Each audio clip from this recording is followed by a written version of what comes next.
Happy Tuesday and welcome back to another exciting episode of the Rocketeer Minute, where each and every day, Monday through Friday, we go over 1 minute of the greatest adventure movie Walt Disney has ever made, the 1991 Joe Johnston-directed movie, The Rocketeer. I'm one of your hosts, Jim O'Kane of TVDads.com. And I'm Hal Bryan from the Experimental Aircraft Association here in Oshkosh, Wisconsin.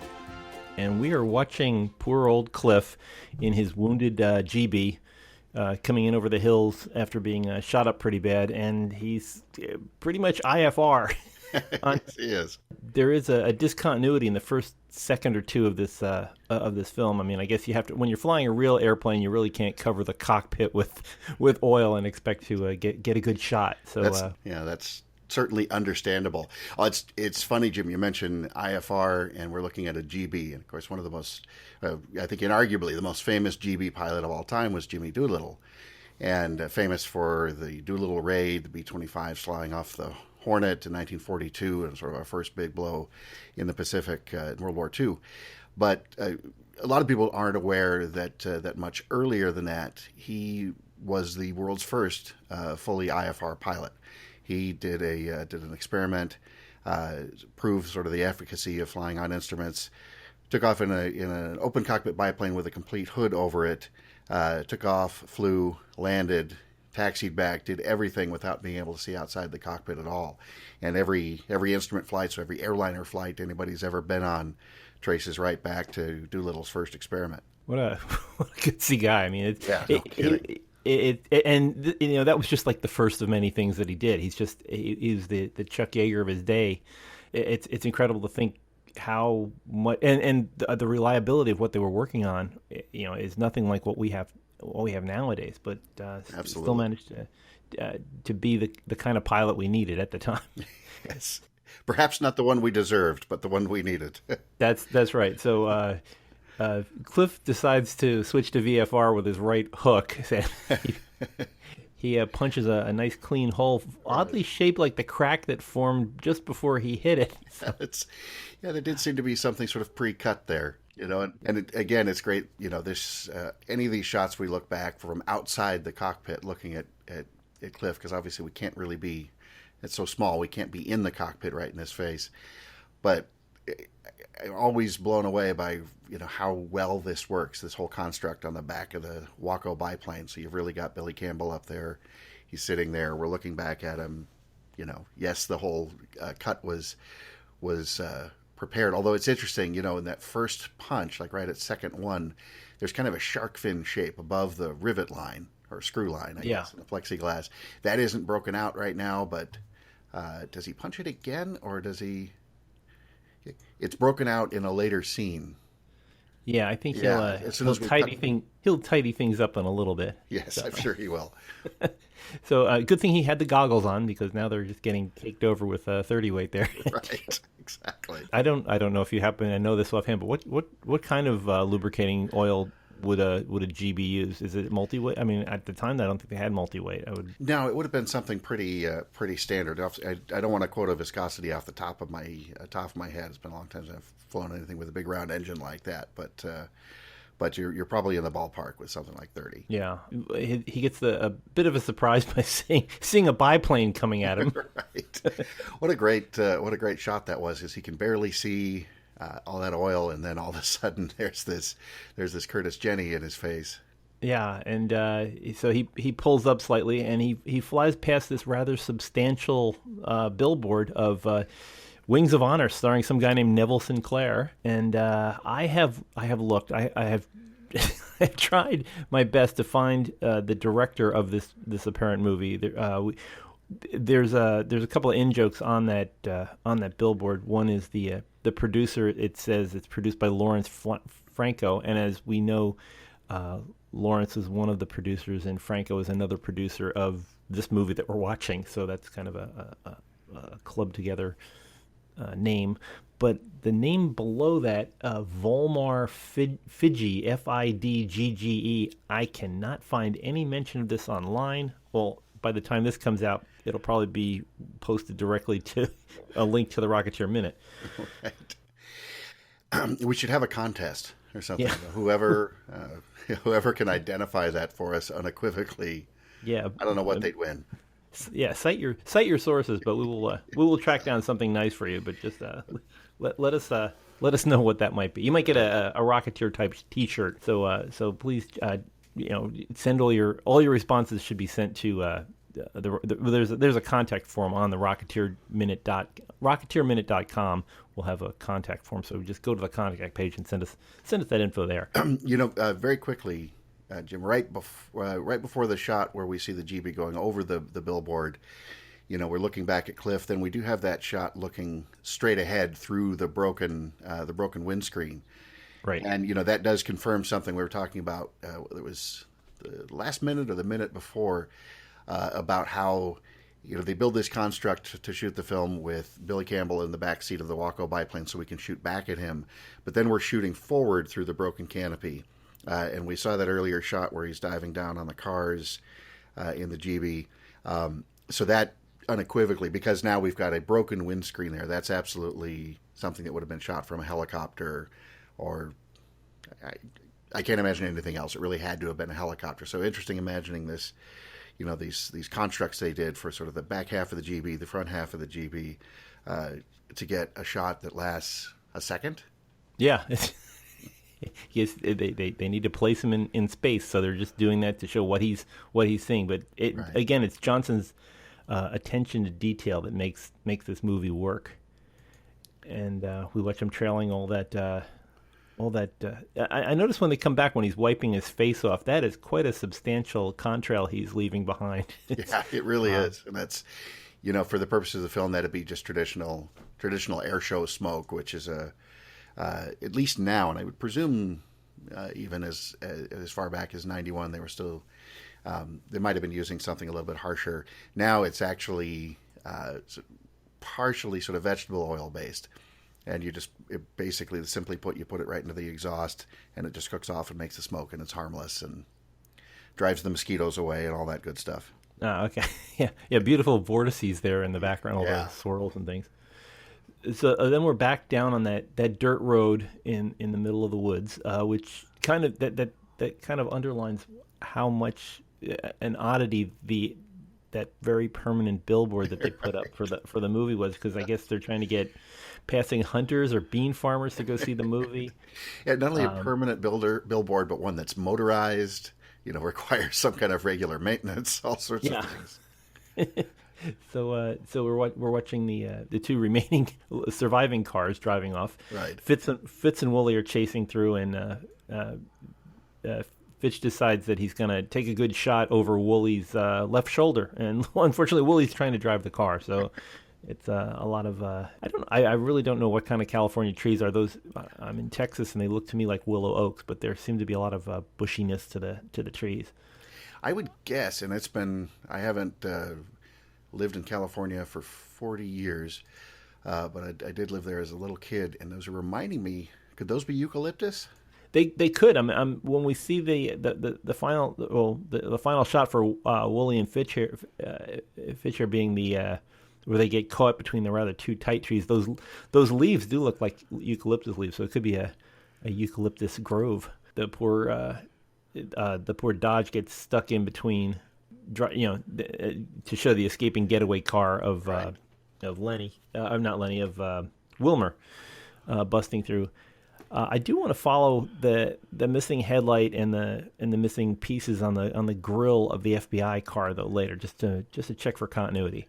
Wilmer's car busts through a rather insubstantial fence and goes flying across apparently open field, and we cut back to poor old Cliff up in the GB again with a remarkably clean windshield one more time.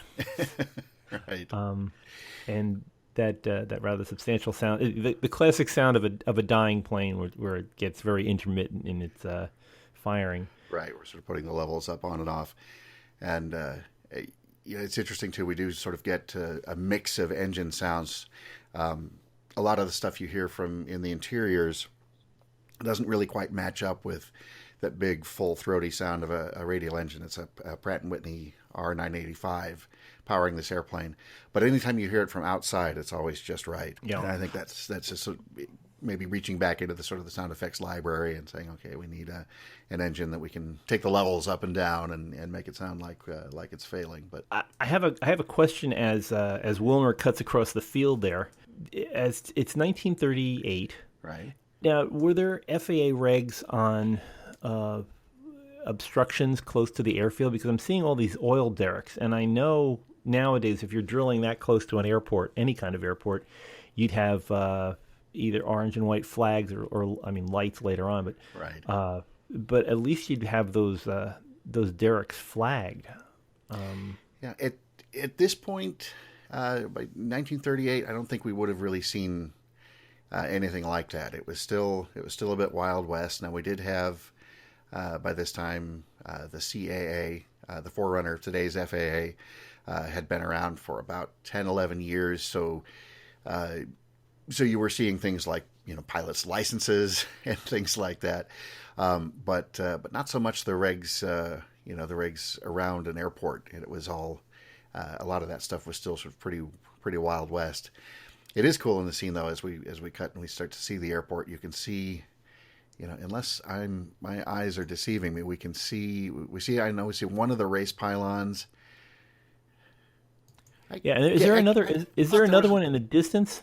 I thought there was way back there by the other hangar, but that also could be another derrick. It's really hard to say, but anyway, just more of a nice little touch, and I love that establishing shot of this interesting little airport. Now Santa Maria, but anyway.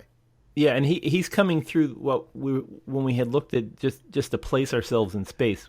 He's coming through the back of hangar number 3, which is where Peavy and Cliff kept and Skeets and Goose kept the GB. That's right. The home of the GB, but they're coming through the back side of it, so that's why it's unlabeled as we're going in.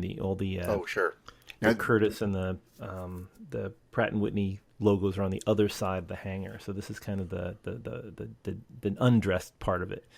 Now, from this angle, this is not so. Hangar 3 is not the main Bigelow hangar, correct? Oh no, I'm sorry. They identify it as hangar 3, even though it's hangar number 1. That Bigelow's hangar, the FBI later refers to it as hangar 3. Okay.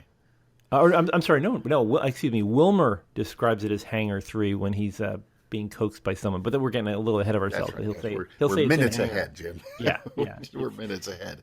Anyway, it's the Bigelow hangar. Okay, it is the Bigelow hangar. Okay, so that that building does still stand, and that's that houses the Santa Maria Museum of Flight. And they've got some props on display and stuff like that. But the building, it still says Bigelow and everything else. So it's anybody that gets out that way, that'd be worth a visit. Definitely, yeah. So they're cutting across the. I would imagine that field is a little bit more established by now in the ensuing 20 plus years. And hopefully they've repaired the fence. Yes, yeah. Picked up all that FOD on the. Right. So we're watching poor Cliff's GB has turned into a teapot and is now boiling. And that quick shot of that gauge, it's just one more little slice of attention to detail, because as you see, we've got the oil temperature at the top, and it's climbing, and pointing out it's 100, and through that instant it's on screen, we see the needle move just a little bit. Lower right of that gauge, this is a 3-in-1 gauge. You've got fuel pressure, which is fine. It's not really doing anything. We're not really losing fuel at this point. And then on the left, the oil pressure. We don't even see the needle. It's dropped down that low. Yeah. And you could have just shown this gauge. You could have just painted some red on the gauge and had a random needle pointing towards something red, and that probably would have sufficed for the mass audience. But it's amazing to me to look in and say, these are legitimate indications that you'd see, and then of course we're zoomed in just tight enough. We're not distracted by Jennifer Connelly's picture, which is just there to the left. Yeah, it's amazing how much the locations and just orienting yourself on all this in a matter of frames. This is not even a second that image is up there, but then you just get just enough information to say, oh, he's in trouble. Right. So So we see the Wilmer's getaway car pulling in, and lots of things scattered around the hammer. We've got part of a frame for. I'm not sure what that is. It almost looks like a model. He's driving past. It's on horses. Right. Yeah. In the And I've struggled to figure out exactly what that is. It could have been any number of things. It looks to me like a legitimate, wood fuselage.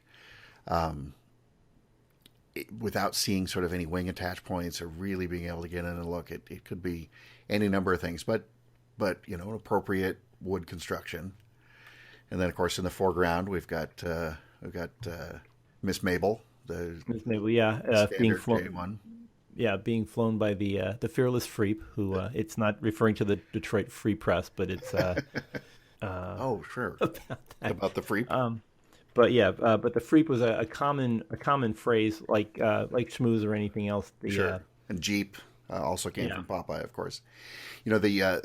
We'll talk more, I think, about that standard obviously later. It's got a lot more to do, but that first glimpse of it there, it's a tiny little anachronism. You can actually see the modern N number, the registration there under that horizontal stabilizer. And oh yeah. For those who don't know, that's sort of the aviation equivalent of a license plate. It's unique to that airplane. But have you looked up 62505? Actually, yeah, that one's that airplane has recently been re-restored. I'm about 95% sure that it's one of the standard J1s from the Great Waldo Pepper. And this is the one that you had described earlier as the one that you flew, or no? So in Waldo Pepper, they had two big crash scenes where they really crashed an airplane, and one of them was supposed to be a Curtiss Jenny, which a lot of people easily mistake the Standard and the Rocketeer for a Jenny. They're similar airplanes, so the Standard is considerably bigger. So two crash sequences in Waldo Pepper. But because they didn't want to damage an original Curtiss Jenny or a standard J1 like Miss Mabel here, they had basically stunt double airplanes, which were de Havilland Tiger Moths. They're still beautiful antiques from the late 30s, early 40s at that time. And it was one of those. It was one of the stunt double airplanes, one that doubles for Bo Svensson's Curtiss Jenny when he lands in a swamp. That airplane crashed in 1974 and then flew again in 2006, and I got to give some rides in it, which was a real hoot. So this was the one that it was replacing. So right, yeah, exactly. So it was an unfortunate stunt double, but the standard J1 here, you mentioned looking it up. So pretty sure that this was one of the ones that's one of the hero airplanes in Waldo Pepper, and it was just recently re-restored and is flying. It's based at Creve Corps in St. Louis now. Oh. And then right around the same time, we at EAA, we've got a standard J1, a 1919 J1 in our museum that we also did up in Waldo Pepper colors, and have I haven't flown it yet, but we've flown it a few times, and that's when it's not flying, it sits in our museum. So I think I don't know if there are more than the two flying, maybe three. So kind of a nice little rarity there. I know this was a frequent question. I used to frequently visit the National Air and Space Museum and would just wander through the visitors' reception area where people would take questions. One of the most common questions that people would have besides where's the bathroom, the two things that they would ask is, are these real? And of course they're real. They didn't things that were representative of backup space probes that the real one is out beyond Jupiter. Generally right, yes. Everything there is real. The other question that they had was how many of these planes can actually fly. Of the planes in your collection, how many are display quality and how many are actually flight worthy? That's maybe a deeper question than it seems at first, because technically, almost anything with some amount of work obviously can fly again. We maintain at any given time probably, let me think about this, do some quick math. It's probably between 6 and 8 airplanes that might fly regularly, and then maybe that many again that roll them out, change the oil, and some routine maintenance sorts of things like that. And then from there, it's sort of a sliding scale on down to airplanes that are preserved, but would need to be, like fabric airplanes, for example. Like, so your standard here, and you look at that wooden skeleton in the back of this scene. That's waiting to be covered. In the 30s, that would have been cotton with a dope covering over it. So airplanes with fabric covering need to be sort of torn apart and recovered, and certainly a number of the airplanes in our museum, before we would take them out and fly them, would probably need something on that level of refurbishment. So I want to say, all told, if you count every single artifact, including we've got what we call what they call gate guards. We've got a few jets on poles in a couple of different places. I think we're at about 240 airplanes in the museum. Wow. But we regularly fly the B-17 bomber, the Ford Trimotor, which I know we'll talk about here in a few more episodes. Curtiss Travel Air, standard J-1 we've been talking about. We've got 2 Spirit of St. Louis replicas, and I know we'll talk about Lindbergh later as well. So there are a number of them that one of the Spirit replicas is on permanent display. The other one sort of rotates in and out of flying condition, or flying status, I should say. It's always in flying condition, but whether or not we're actually actively fascinating. flying it. That's amazing. So meanwhile, back in in Wilmer's rumble seat. We're talking about a movie here. That's right. I remember that. Yeah, it's the tangent. We'll get back to the movie eventually. Don't worry. But we see Wilmer struggle with the authorized personnel only box, and he runs around to tell Lenny that they got to hurry. But unfortunately, Lenny seems to have up and died. He's going to have to go to plan. I guess he must be up to plan D or E or F by now. So the short note: if you notice the actor that's kind of slumped in the rumble seat, that's what was his name? Thomas J. Huff. He was the actor hired to do this, but unfortunately he wasn't available for the earlier scene. So this is his only scene as poor Lenny, because the stuntman had to jump in and fire the weapon. So if the guy that's dead in the back seat doesn't look like the guy that was just firing the machine gun, that's why he was out that day when they were shooting the action scene. So did he make scale, or if he doesn't have any lines? I don't know. He got credited, so he must have gotten something. There you go. And so Wilmer turns, and Wilmer's a pretty smart guy to figure all this stuff out. Where there's a suddenly resurrected FBI car chasing after him, so he looks. He's got to be about the smartest henchman in history. he's working above his pay grade through this whole scene. He's going through, and I guess he's very, very loyal to the cause. Right. So he's looking around, and he spots a Hoover canister vacuum. And now, Hal, I know that you have been carefully examining the historical documents about Hoover. So let me let you talk about this. Well, it's no secret, Jim, to anybody out there listening, that vacuum cleaners are my passion. I think that carries through in every episode that we've done together and will do together. I was actually very curious about this because, really until we started this project, that was always one of those things. Oh, what a cool vacuum cleaner! I'd love to find one of those someday, but didn't really dig into it. And so what I did find out was that number one, at least as of about 5 years ago, the original prop still survives. It was up for auction in 2012, and at first glance, it appears it didn't sell, but I'd like to dig into that a little bit further. And I know this is going to blow your mind, but it's not actually a Hoover vacuum.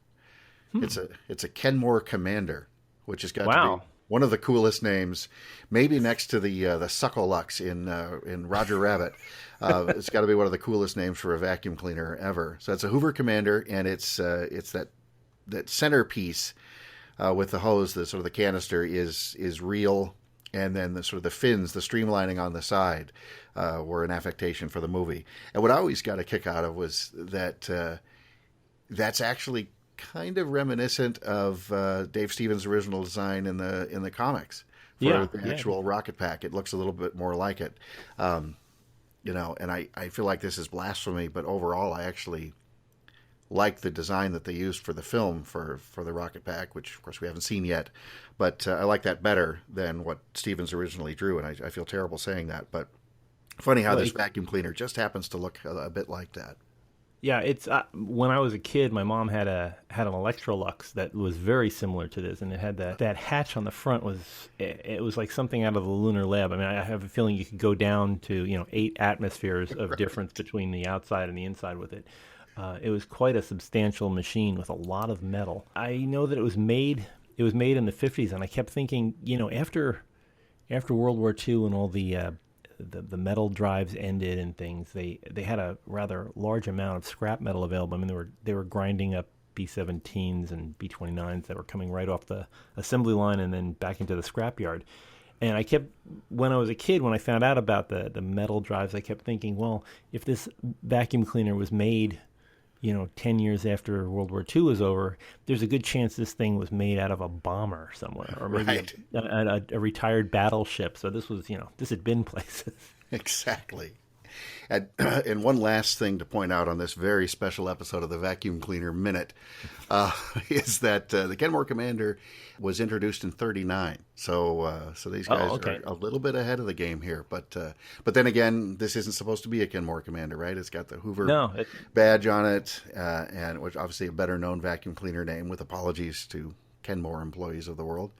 And then those great fins on the side. Maybe it has the word experimental underneath the wings there. It probably does. It's always possible. And I'm interested in that kind of jury rig extension for the pipe. It has a large like tape wrapped around what it almost looks like a wrench, like a crescent wrench.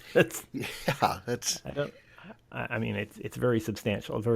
I guess when you got to vacuum out the inside of your biplane, you want to reach those hard to get at places. This is the tool to use. So we go from the vacuum cleaner hangar to a very wounded GB crawling across the sky and making all those terrible sound effects. Again, here we are back with from the left. We've got Peavy, we've got Skeets, we've got Malcolm, we've got Goose, and we've got, who is that guy? We've got the other guy. Yeah, the other guy.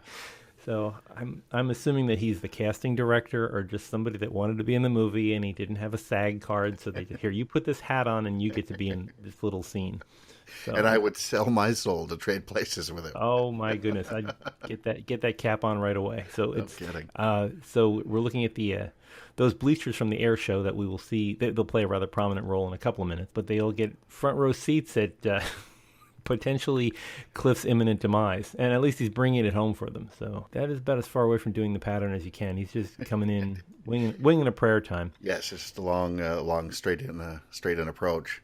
Peavy's got that line there that something ain't right. That's just such a wonderful understatement. Yeah. Decades before Captain Obvious became a thing. Right. So and then we intercutting back from the failing plane to Wilmer stuffing that diagonal cut of the Kenmore Commander there, not bothering to take off the hose. I'm interested, and I didn't notice it until the most recent go round in watching this movie. As they open the box, on top of the box, there seems to be a whole bunch of tools and things, or pipes, and I just keep wondering. Oh, yeah, a bunch of fittings and things are obviously very carefully placed there.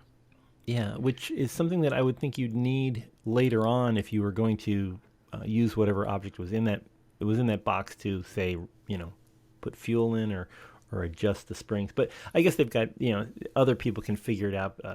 Maybe some aeronautical engineers can do without all those tools. But it is rather, I would have loved to have seen what that collection of fittings and knobs and switch. It mostly looks like gas fittings. Right. Even though, yeah. And I don't actually recall if we get, this is really the only great look that we get at this case, sort of untouched. I don't want to, not to spoil anything, but when we see this case again in sort of an altered form, I don't think we get another look at what's inside that lid. But I guess we'll talk about that when the time comes. Yeah, we'll catch up with that. And so actually we kind of Lenny figures out that the hose probably won't fit inside the box, so he goes to give it a quick yank and before slamming the lid down. So we're gonna leave Wilmer to figure out where what he's gonna do next with that box. So we'll track up with that probably tomorrow. I think this is one of the longest plane crashes in history, but we'll get there by the end of the week, I'm sure. Anyway, please, if you are listening to us, I would really recommend that you watch this movie. I know there is a strange and substantial amount of people who listen to podcasts and have never seen the movie. And if anything, it's a lot easier to understand this movie if you watch it before you listen to us. But we'll try to bring it to you through Theater of the Mind. So let's pick this up tomorrow and watch the continuingly deteriorating effects of GB Flight 1 here on the Rocketeer Minute. By the way, if you do want to reach out to us, we are always available on social media. You can catch us on Twitter, Rocketeer Minute. You can catch us on Facebook at the Rocketeer's Bulldog Cafe. You can also catch us on the big site, rocketeerminute.com, where we've got every episode that you may have missed in the past seven episodes. So go catch up there. And plus, we'll probably have cool swag and things. And you can also get a copy direct from Amazon of The Rocketeer. So why don't you join us here tomorrow, get your midweek going bright and early with the Rocketeer Minute, and we'll talk some more about plane disasters and vacuum cleaners. Well, maybe a little bit less on the vacuum cleaners. I don't think that's probably a lot less. Yeah. Okay. Well, join us here tomorrow on the Airport Minute. Until on the Airport Minute. Oh my God, no, that's another no. Force of habit. Let's take that again, Jim. Yeah. Okay. Here we go. I'm going to cut that part out. Okay. Join us here tomorrow on the Rocketeer Minute. And we will talk about this some more. So until next time, over and out.